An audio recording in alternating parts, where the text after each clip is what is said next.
buenas. Os voy a contar un poco de lo que hacemos las personas que escribimos canciones. Y las personas que escribimos canciones a veces lo tenemos todo claro y otras veces nos preguntamos cosas absurdas o que pueden parecer absurdas, tan absurdas como esto. Yo no sé qué más, si el aire o el viento. Supongo que tiene que ver con la intensidad. Intensamente yo te quiero.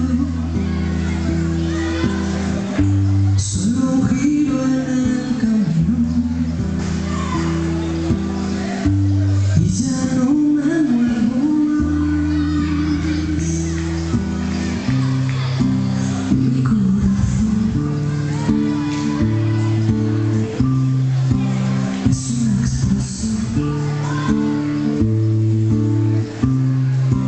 Mi corazón es una explosión.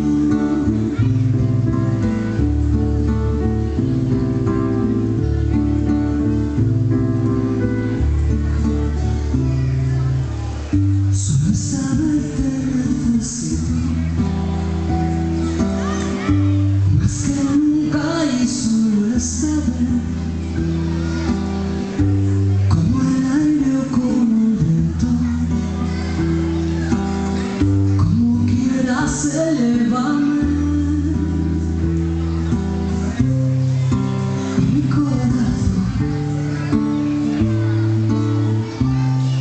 será una explosión.